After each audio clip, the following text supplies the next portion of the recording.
옷을 혹은 안 챙겨 입었을 내복들 다 벗으셨습니까? 아직요? 벗으셨어요? 추위가 심한 사람들은 한 3월까지도 4월 초까지도 입는 것 같아요. 예전보다는 덜하지만 날이 추우면 우리는 내복 꺼내고 혹은 타이즈를 꺼내고 요즘 말로 말하면 히트텍 꺼내죠. 요즘에는 두툼한 패딩 점퍼를 사는 것도 유행처럼 번집니다. 아무튼 내일을 찾아 입는 사람들은 다소 추위를 견뎌낼 수 있었을 것이지만 그럼에도 불구하고 지난 겨울 우리가 따뜻하게 무사히 보낼 수 있었던 것은 비단 한 벌의 좋은 내복 히트텍이 아니라 K2 블랙야크 같은 그런 패딩이 아니라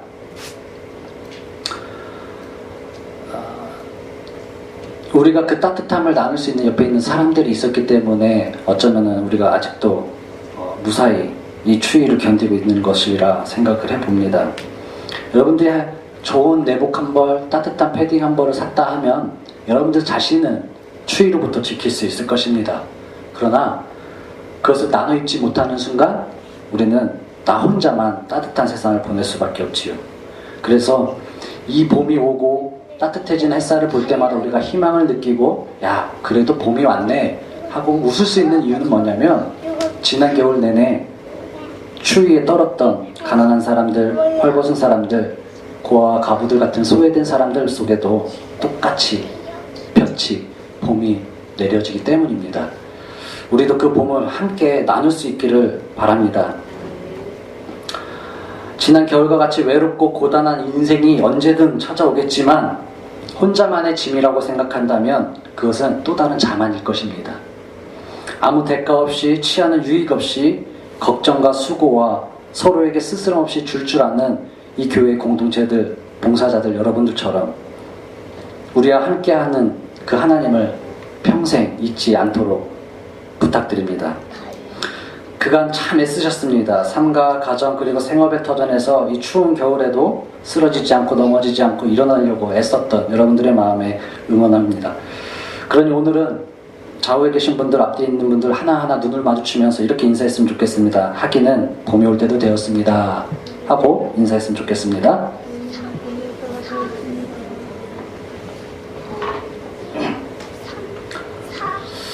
아무리 긴 겨울인 것 같지만 시간이 가다 보니까 결국은 봄이 오게 되어 있습니다. 우수를 지나 경칩을 향하고 있는 오늘 이제 서서히 이제 집지들마다 이제 켜켜이 묵혀있던 이불도 꺼내고 이제 한 번씩 대청소를 하게 되고 봄맞이를 하게 될 텐데 내의와 패딩으로 이웃의 체온을 느끼지 못했던 지난 겨울 속에서도 도깨비에서 이런 말이 나오죠. 날이 좋아서, 날이 좋지 않아서, 날이 적당해서 모든 날이 좋았다 라고 하는 말처럼 이제는 만물의 생명이 트는 이 계절에 저와 여러분들이도 꽃 한 송이쯤은 다들 피울 수 있기를 주님의 이름으로 정말 바랍니다. 여러분 마음속에 씨앗을 심으셨어요? 씨앗을 심으면 꽃이 피게 되어 있어요. 봄에는 반드시 피게 되어 있어요. 아무리 힘들고 외로워도 마음속에 씨앗 하나씩은 다들 준비하셔서 그것을 기도의 양분으로 꽃을 피우는 계절 되길 바랍니다. 하나님의 말씀이 통하는 시대를 샬롬이라고 합니다. 그러나 이스라엘은 이 샬롬을 저버렸어요. 그것을 지키지 못하고 자기 눈에 오른 대로 행했습니다. 정확하게 하나님을 버린 것은 아니었지만 하나님과 함께 바알과 아세라를 겸하여 섬겼습니다. 그리고 그들을 섬기는 백성들과 다른 민족들과 함께 벗되어 살았습니다. 그렇게 하나님과 바알을 구별하였고 그 바알을 구별한 만큼 하나님을 잃어버린 것입니다. 그렇게 하나님을 작아졌고 하나님을 둘러싸는 벽들을 치기 시작합니다. 결국 하나님께서는 바빌론 제국이라는 제국을 통해서 주전 587년에 이스라엘을 처참하게 심판하셨고 회파하셨고 시온산이라고 했던 무너지지 아니할 것 같은 예루살렘과 예루살렘 성전을 완전히 초토화 시켜버렸습니다. 백성들은 70년 동안 바빌론의 포로가 되었고 그들이 섬겼던 그 땅은 잿더미에 앉은 것이죠. 하나님을 축소시켰던 그 벽, 그것은 이제 이스라엘 사람들의 삶과 샬롬을 막는 벽으로 돌아오게 되었습니다. 이제 유다 공동체의 회복은 오롯이 하나님의 손에 달려 있습니다. 벽이라는 말에서 무엇을 생각하십니까? 여러분, 오늘 벽의 재해석이라는 제목인데 여러분들에겐 어떤 벽이 딱 생각나세요? 사전적으로는 벽은 극복하기 어려운 한계나 장애, 관계나 교류의 단절의 비유를 의미한다라고 이렇게 사전에 나오더라고요. 대개 벽은 좌절과 절망의 담으로 오르고 뛰어넘어야 할 혹은 뚫어내야 할 대상입니다. 그래서 제가 깜깜이 말씀을 생각하면서 벽을 고민해보니까 참 많은 벽들이 떠오르더라고요. 우리 본문에 나오는 것처럼 예루살렘의 성벽이 그렇고요. 오늘날까지 있는 이스라엘의 유대의 통곡의 벽, 그리고 뉴욕의 월스트리트, 베를린의 장벽, 그리고 요즘에 이슈가 되고 있는 트럼프가 내세우고 있는 미국과 멕시코 간의 국경벽까지도. 이 외에 벽 되게 많아요.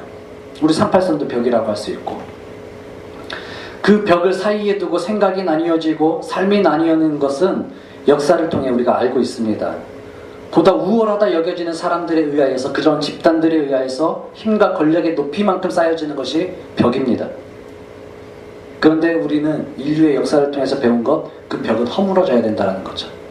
그런데 희한하게도 이 느헤미야 이 본문에서는 하나님이 벽을 세워라 라고 하셨고, 그것에 감동받은 느헤미야가 벽을 세우는 그 사역을 완성합니다. 그러고 다시 이 벽에 대한 사전적 의미로 돌아가 보니까 맨 마지막에 이런 의미가 있습니다. 벽, 둘레를 형성하거나 공간을 규정하는 구조의 의미로 해석됩니다. 우리는 어떤 둘레를 형성하고 어떤 공간을 만들어야 될지 제가 잠시 실험으로 보여드리는 생각하는 벽은, 그 사전적인 벽에 의하면은 이런 거죠. 아무것도 못 들어와요, 여기 안에. 그리고 세상에서 우리는 경계 쳐지고 이 안에 들어가고 나오는 것은 아무것도 못해요. 우리만 이 벽에 살아갈 수 있어요. 그런데 이 벽을 이렇게 세워놓으십시오. 그러면 이따 설교 시간 얘기하겠지만 이 안에 뭐가 생겨요? 공간이 생겨요. 둘레를 침으로 인해서 공간이 생기고 이 안에는 텅텅 비게 되어 있죠. 빔은 쓰임의 시작이라고 제가 전에도 말씀드렸습니다. 그래서 이 공간이 생긴 그 공간 안에 우리가 이제 야훼의 이름으로 성령의 충만으로 이것을 채우기 시작하면요, 이거 우리가 채울 수 있는 만큼, 우리의 벽만큼 가득까지 그거 넘칠 때 경계하고 두려워해서 담을 높이 치는 것보다 문을 여십시오. 그러면은 그 문을 향해서 우리가 흘러나가게 되고 전 세계와 우리 인류는 하나님의 빛으로 이렇게 잠길 수 있는 거예요. 이게 벽의 새로운 해석입니다. 여러분, 없음은 쓰임이 됩니다. 또 비워야 채울 수 있고, 그 체험 속에서 우리는 쓰임을 찾을 수 있다는 겁니다. 우리가 기존에 생각하고 있는 것처럼 모든 것이 완벽하게 이루어진 세상에서 있음을 나누고 구분짓고 빗금짓는 세상에서 그런 벽으로 우리가 치장하는 것이 아니라 어떤 공간을 만들어내고 그것에 무엇을 채울 것인가를 고민하는 것이 바로 느헤미야가 했던 고민이라는 거예요. 바빌론 제국에서 왕의 술관원, 높은 요직입니다. 비서관쯤 될 것 같아요. 느헤미야는 여전히 능력을 받는, 1장 3절에 보니까 여전히 능력받고 있는 예루살렘을 향하여서 눈물과 금식으로 결단합니다. 그리고 무너진 성벽을 재건하고자 결단하였고, 왜 성벽부터 재건하려고 했을까요? 성전도 아니고 집들도 아니고 왕궁도 아니고 성벽부터 재건하려고 했다는 거예요. 많은 주석이나 많은 해석에서는 민족의 자존심을, 민족의 어떤 수치를 제거하기 위해서 이 벽을 세웠다라고 합니다. 그러나 저는 그것보다 더 깊은 의미가 있을 거라고 생각해서 일주일 내내 고민을 하면서 이런 결론에 도달한 겁니다. 여러분, 한번 대답해 보세요. 하나님께서 우리를 필요로 하십니까? 여러분들이 하나님을 필요로 하십니까? 둘 다. 둘 다? 자, 내가 하나님을 필요로 한다. 손 들어보세요. 내가 하나님이 필요합니다. 내리시고. 하나님이 나를 필요로 합니다. 왜 손 안 들어요? 다 민주주의는 이래서 안 되는 거예요. 다시. 내가 하나님이 필요합니다. 네. 내리시고. 하나님이 나를 필요로 합니다. 여러분들이 어떤 답을 갖고 있든지 제가 강요하고 싶지 않습니다. 그러나 여러분들이 갖고 있는 그 답을 지키기 위해서 이 벽은 세워질 필요가 있다는 거예요. 유다 공동체가 재건하며 세운 벽이 오늘 저와 여러분에게도 필요한 줄 믿습니다. 이제 하나님을 가두고 힘과 권력의 장벽으로 세워지는 벽, 금, 선이 아니라 하나님 안에서 나를 지키고 이웃과 함께 기대어 쉴 수 있는 벽이 필요합니다. 그러기 위해서는 벽 자체에 대한 의심, 경계를 늦추지 말아야 돼요. 내가 갖고 있는 벽들이 건강한 건가? 누구를 향한 건가? 벽은 기본적으로 그 속의 것을 한정하게 되어 있어요. 그 울타리를 짐으로 인하여서. 그래서 시야를 가리고 수족, 이 손과 발의 행적을 한정짓게 되고 사고를 한정하게 됩니다. 한정된다는 것은 작아짐을 의미합니다. 넓이는 좁아질 것이고 길이는 짧아지게 될 것이에요. 공간이든 시간이든 사람이든 결국 한 개의 점으로 만들어버리는 것이 벽치는 활동이에요. 그래서 이제 여러분 잘 생각해 보시면 하늘과 땅에는 벽이 없어요. 하늘과 바다에도 벽이 없고 산과 강, 계곡의 시내에도 벽은 없습니다. 그저 흐를 뿐이에요. 어쩌면 인간과 인간이 살아가는 이 세상에만 벽이 존재하는 것 같아요. 사람은 외부적으로 뛰어넘고 극복해야 할 벽이 있지만 내부적으로 돌파해야 할 벽도 있어요. 사람들은 저마다 각자의 벽이 다 존재하기 때문에, 그래서 마음속에서 그리고 사람들과의 관계 속에서 우리는 가끔가다 이런 말들을 하죠. 정중지와 우물안 개구리라는 말이죠. 이게 장자의 말에 나와 있는 건데, 여러분들 스스로 높은 벽이 있는 마음 안에 스스로 주저앉아서 높은 우물을 탓하는 것은 아닌지, 또 이웃과 공동체 그리고 자신 사이에 있는 벽이 결국 나의 시야를 가리고 나의 생각을 줄이고 저해하고 있는 것은 아닌지 우리가 이 시간 고민하면서 돌아보려고 합니다. 우리 간혹 청년들과 중고등부 학생들과 이런 얘기를 하면은 이런 얘기가 종종 왕왕 들려요. 나는 안 돼요. 나는 뭐뭐야. 또는 난 저 사람 싫어요. 왜 싫어? 그냥 싫어요. 그리고 어떤 사람 나는 저 사람 좋아요. 왜 좋아? 그냥 좋아요. 난 저기랑 좀 안 맞는 것 같아. 다 맞는 말이에요.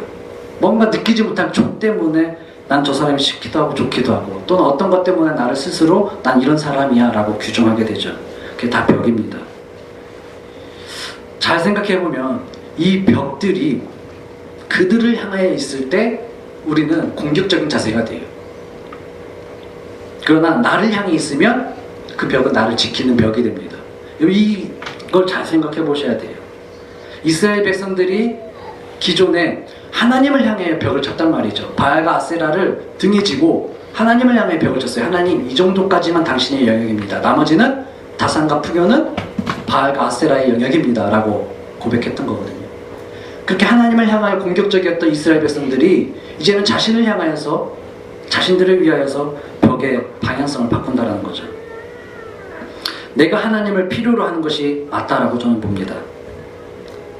나를 지키고 보호하기 위해서 벽이 필요한 것입니다. 니체가 이런 말을 합니다. 네 안에 너를 멸망시킬 태풍이 존재하느냐. 여러분들 벽 속에 내가 갖고 있는 그 벽, 내 마음 안에 여러분들 스스로를 전복시킬 만한 태풍들이 존재하십니까? 언제나 공고하게 나를 향하여서 또는 세상을 향하여서 사람들을 향하여서 벽을 치고 가십니까? 각자가 세운 벽 앞에 엎드려서 함께 기댈 수 있는 믿음과 사건들, 그리고 벽 너머에 이웃을 보지 못하고 있는 것, 이게 바로 어쩌면 오늘날 우리의 모습일 것입니다. 그러나 명심해야 할 것은 바다가 하늘을 비추어 그 푸름을 얻고 바다와 강이 그 어떤 세류에도 마다하지 않고 넓어질 수 있는 이유는 금이 없고 벽이 없기 때문입니다. 봄이 오고 나면 반갑지 않은 여름도 찾아오게 됩니다. 봄과 여름 사이에는 딱히 벽이 없습니다. 그저 봄과 여름을 맞이하는 저와 여러분, 내가 스스로 벽이 되어서 어떤 사람은 봄을 앞당겨 보낼 수도 있고 여름을 앞당겨 올 수도 있습니다. 또 어떤 사람은 여름을 미뤄서 별로 싫어하는 사람들이 있을 수도 있어요. 다분히 제가 기도하고 이 시간에 여러분들과 나누고 싶어하는 내용은 뭐냐? 여기 모인 무리 중에 좀처럼 마음속에 봄을 맞이하지 못하는 분들이 있다면 주님께서 저들과 함께 그 벽을 세워서 빨리 봄을 맞이할 수 있도록 도와달라는 것 뿐입니다. 그러고 보면 이 벽이라는 이 대상과 사람의 속성 중에 하나가 공통점이 있더라고요. 무엇이겠습니까? 벽하고 사람하고의 공통점.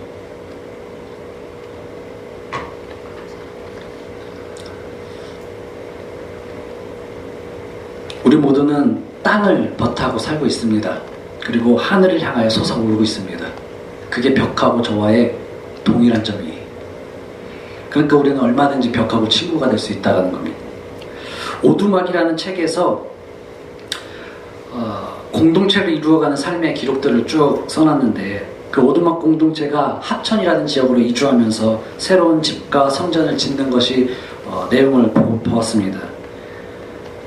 7평짜리 예배당과 3평짜리 온돌방 2칸을 짓는데 꼬박 2달을 걸렸다고 해요. 다 손으로 했기 때문에. 이때 참여했던 한 봉사자, 그 공동체의 구성원 중에 한 사람인 태영이라는 이분이 어떤 분이냐면 살인죄로 15년을 복역하고 출소한 사람이에요. 그 사람이 예수를 만나서 이 공동체에 들어간 건데, 이 사람이 이 공동체를 다 짓고 나서 고백하는 말이 이 말이에요. 죄만 짓던 손으로 예배당을 지었어요 라는. 여러분, 하나님의 심판을 받고 70년 만에 돌아온 느헤미야와 그 공동체가 할 수 있는 고백은 이 정도였을 거예요. 회파되었던 성벽을 재건하는 것은 결코 쉬운 것이 아닙니다. 15절에 보니까 느헤미야와 유다 공동체를 대적했던 산발락과 도비아라는 대적자들이 예루살렘을 기습 공격하고 또는 조롱하고 비열하게 무력적으로 그 성벽 재건을 하려고 하는 그 마음들을 꺾으려고 시도했습니다. 그렇지만 하나님이 예루살렘의 벽이 되어주셔서 저들을 막아주셨고 성벽 재건에 열심을 다할 수 있도록 그 다음 절들이 이어집니다.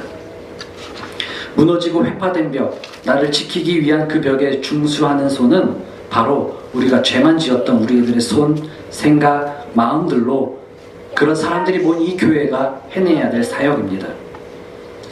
각양각색의 다양한 인생들이 모인 곳이 교회입니다. 그토록 다양한 역할과 책임을 갖고 있기 때문에 공동체는 더 견고히 세워질 수 있는 벽입니다.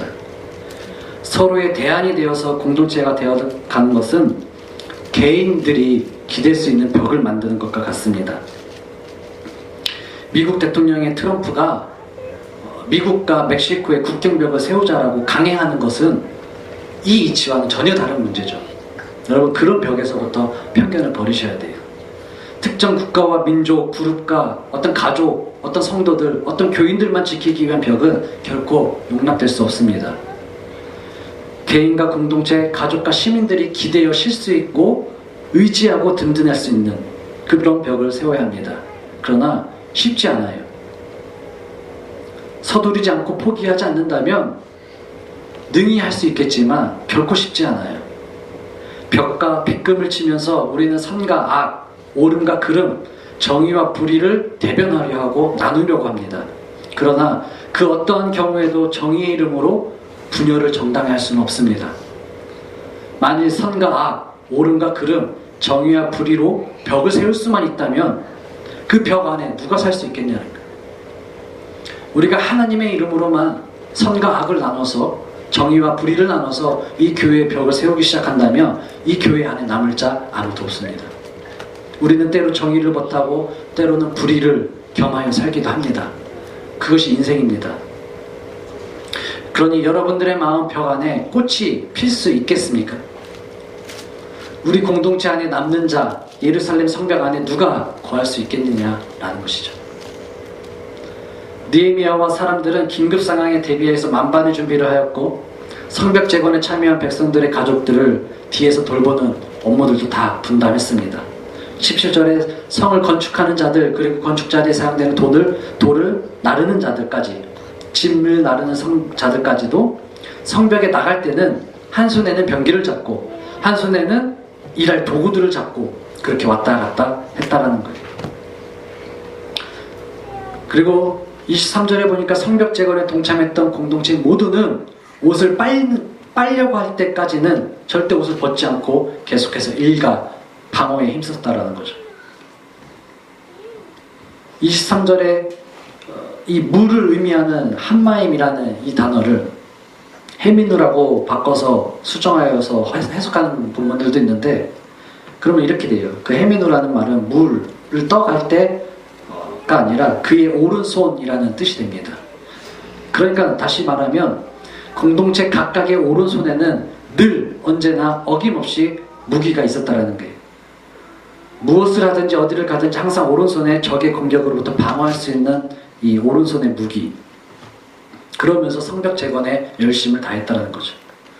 19절에서 20절에 보니까 대적들의 공격에 철저히 대비하고 있지만 쉽지 않습니다. 방어의 범위가 너무 넓었고 서로 멀리 떨어져서 작업을 하고 있었기 때문에 언제든지 적들이 공격해온다면 위기상황은 발생되는 거죠. 그래서 나팔 부는 사람들까지도 둡니다. 그러나 잊지 말아야 할 것은, 그런 아무런 우리의 최선의 노력, 우리의 최고의 방비가 있다 할지라도 가장 중요한 것, 하나님이 친히 싸우심이 우리에게 목적이 되어야 됩니다. 성벽 재건과 비단 유다 공동체의 일이 아니라 하나님이 친히 싸우시는 거룩한 전쟁이었음을 강조합니다. 공동체를 세우는데 체계를 구축하고 열심을 다하는 것 중요하지만 무엇보다도 우리가 구할 것은 하나님의 권능과 도우심을 바라야 한다는 것입니다. 대단한 가치와 이상을 제시하고 높은 장벽까지 세울 필요도 없이 우리는 하나님 한 분만으로 만족할 수 있는 다리 놓는 교회 교우 여러분들 되셨으면 좋겠습니다. 그리스도 안에서 형제됨이라는 이 벽 안에 우리는 자연스럽게 집을 짓고 직장도 갖고 가정도 꾸리고 다음 세대와 함께 사는 법을 터득해 가는 것, 우리가 흔히 말하는 이 모습 이대로 살아가는 것이 정말 아름다운 성전을 이루어가는 삶일 것입니다. 그러기 위해서 우리는 개인과 공동체의 엄연한 벽들을 세워야 합니다. 여러분, 성전에서도 기도하셔야 되고요, 골방에서도 기도하셔야 합니다. 성전과 골방 사이에 있는 벽, 개인은 공동체와 삶을 공유하고 살아가는 것이 중요합니다. 그러나 공동체라는 이름으로 개인의 사생활을 침해할 수 없습니다. 또 개인의 이기를 위하여서 공동체의 이익을 침해할 수 없습니다. 그런 면에서 우리는 가족인 듯 가족 아닌 다리 놓는 교회 교우들입니다. 우리가 남이가 했던 정치권의 그 풍자들처럼 기억해야 해요. 우리는 남이에요. 가족 안에서 개인이 사라질 수 없는 것처럼 가족이라는 개념 안에서 가족으로 수렴돼서 모두가 사라지는 그런 아픔은 없어야 합니다. 마가복음 3장에 보니까 이런 말씀이 있습니다. 누가 내 어머니이며 동생들이냐? 제자가 묻지요. 예수님이 이렇게 대답합니다. 누구든지 하나님의 뜻대로 행하는 자가 형제요 자매요 어머니이니라. 새로운 관계로의 확장입니다. 여러분, 피와 혈연, 지연, 학연, 교연, 교회 인연으로, 그래서 대통령도 되고 정치를 등에 업고 그렇게 되는 일들을 우리는 왕왕 보는데, 가족 식구라 함은 밥을 같이 먹는 입들의 모임입니다. 식탁을 날마다 공유하는 가족들과 함께 하나님 나라의 고상한 이념을 공유하면서 동시에 절대 사소하지 않은 각자의 삶의 필요에 따라서 부응하고 그런 것들을 나누어가는 이 과정들 속에서 우리는 새로운 가족의 울타리가 쳐지는 겁니다. 제가 얘기하는 건 또 하나의 벽을 친다면 여러분들 삶 속에, 마음 속에 교회라는 벽을 확실히 치기를 바랍니다. 폴 트리니에가 이런 말을 합니다. 사람이 혼자 할 수 없는 일이 두 가지 있습니다. 하나는 뭘까요? 결혼입니다. 또 하나는 뭘까요? 그리스도인 되는 거예요. 그 두 개 다 결코 혼자 할 수 없는 문제입니다. 삶의 중심에 예수를 두고 예수와 함께 살기로 결심한 사람들, 그리고 그들의 공동체가 바로 교회라는 벽 안에 있는 사람들이에요. 무너진 벽을 재건하는 것은 주 예수 그리스도 안에서 건강하지 못한 교회를 그리스도의 몸된 교회와 공동체로, 그리고 하나님의 나라를 확장케 하는 사람들의 공동체로 건강하게 건실하게 세워가는 길이에요. 여기에서 개인 필요합니다. 공동체는 필요합니다. 더욱이 교회와 공동체를 지속하기 위해서는 공동체가 더욱더 필요합니다. 오해와 착각과 오류가 없었으면 좋겠습니다. 어떤 거냐? 교회는 몇 주간의 성경 공부로 세워지는 것 아닙니다. 사람들의 모임과 사교 집단 아닙니다. 도비아나 산발랏이 조롱하고 무너뜨릴 수 있는 여우가 가도 무너뜨리겠다 하는 그런 허술한 집단 아닙니다. 특별한 목사나 성도 한 사람으로 중심으로 세워질 수 있는 공동체가 아닙니다. 프로그램으로 전략된 찬양 집회나 기도회로 부흥되는 것도 아닙니다. 교회는 하나님이 함께 하심으로 한 사람 한 사람의 손과 발로 세워져 가는 것입니다. 열심과 헌신, 희생과 열정으로 공동체의 벽은 나날이 견고해져야 되고 넓어지며 없음의 공간에서 하나님의 말씀을 채우고 그리스도의 몸된 교회로 그 쓰임을, 그 사명을 감당하게 하는 공동체입니다. 정녕 우리가 두려워하고 대적해야 할 적은 산발랏과 도비아가 아닙니다. 우스운 신천지 같은 여우 같은 새끼들이 아닙니다. 눈물 없는 결단을 두려워해야 합니다. 기도 없는 행동들을 두려워해야 합니다. 하나님 없고 하나님의 영광이 없으며 나를 잠재울 만한 태풍 하나 없는 자만, 그런 자만 오만한 나의 벽들을 두려워해야 합니다. 내가 세우는 벽으로 하나님을 결코 가둘 수 없습니다. 우리가 하나님을 필요로 하는 것입니다. 하나님이 일하시고 싸우시고 함께 하심으로 나를 보호하고 지키시는 그 성벽 되시는 하나님. 시편은 이렇게 고백하지요. 나의 반석, 나의 요새, 나의 바위, 나의 방패, 나의 구원의 뿔, 나의 산성 되시는 하나님. 우리는 절실히 당신을 필요로 합니다. 여러분, 한 교회가 높은 이상을 품고 시작하여 많은 활동을 하고 선교 활동을 합니다. 그러나 시간이 흐르면 비전이 흐려지고 이상이 훨씬 못 미치는 수준에서 주저앉고 쓰러지게 되어 있습니다. 우리는 주변에서 그런 교회들을 왕왕 자주 봅니다. 교회, 그 벽을 재건하는 것은 결코 쉽지 않습니다. 저는 단 한 번도 쉽다라고 생각한 적 없습니다. 그러나 우리와 우리의 교회 역시 수많은 실패와 좌절, 환난과 역경의 시간을 맞이하게 될 것이고 회파되는 예루살렘을 볼 때마다 눈물로 가슴을 치게 될 것입니다. 때로는 지쳐서 그 피로와 낙심 때문에 포기하고 싶어지고 또 포기하고 싶어지겠지만 거기에서 나오는 독 때문에, 사역의 과정에서 나오는 스트레스와 희생 때문에 가장 헌신된 우리의 지체들, 우리의 가족들을 다치게 하고 지치게 할 수도 있습니다. 우리는 이런 벽을 조심해야 합니다. 우리 하나님이 우리를 위하여 싸우시리라 했던 이 느헤미야의 고백처럼 우리는 이 말씀을 붙들어야 합니다. 가슴 절절한 사연 드라마를 보면서 또는 어떤 연애 스토리를 들으면서 여러분 눈물 흘려보신 적 있으시나요? 소설 한 편 읽으면서 눈물 흘려본 적 있으세요? 아니면 이별하는 사람들에 대해서 아쉬움과 후회로 울어본 적 있으세요? 아파하는 자식을 두고 밤새 애끓어 본 적 있습니까? 있든 없든 여러분들의 삶 가운데 눈물은 가장 큰 의미로 자리 잡고 있을 거예요. 제가 부탁하건대 부디 교회를 위해서도 울 수 있길 바랍니다. 주의 말씀으로 권면하건대 그대들의 교회와 가정을 위해 마음을 희생할 수 있는 성도들 되길 바랍니다. 한 손으로 일을 한 손으로 일을 하고 한 손으로 병기를 잡고 그 치열함과 열심으로 헌신의 수고를 다할 수 있기를 주님의 이름으로 부탁드립니다.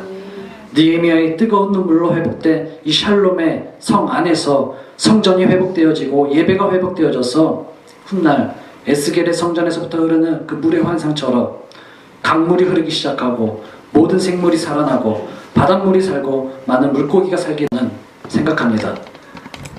그때마다 산발랏과 도비아 같은 사람들이, 대적자들이 우리를 비웃고 니들이 그렇지 뭐, 교회가 한다는 것이 그렇지 뭐, 예수 믿는 것들이 그렇지 뭐 하고 비웃을지라도 힘없고 부족한 다리 놓는 교회 여기 계신 모든 성도 여러분, 완벽하게 하라는 것이 아닙니다.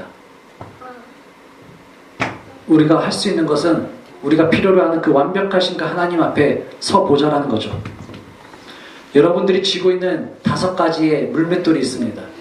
다윗이 골리앗을 쓰렸던 그 5가지의 물맷돌처럼 그 중에 한 알의 물맷돌로 다윗은 분명히 쓰러지게 되어 있어요. 여러분, 내 손에 있는 그 은혜를 놓치지 마십시오. 그리고 이 시간에도, 그리고 신앙생활하는 그 여정 속에서도 하나님 앞에 울 수 있고 기도할 수 있고 열정을 다할 수 있는 신앙생활 하기를 부탁드립니다.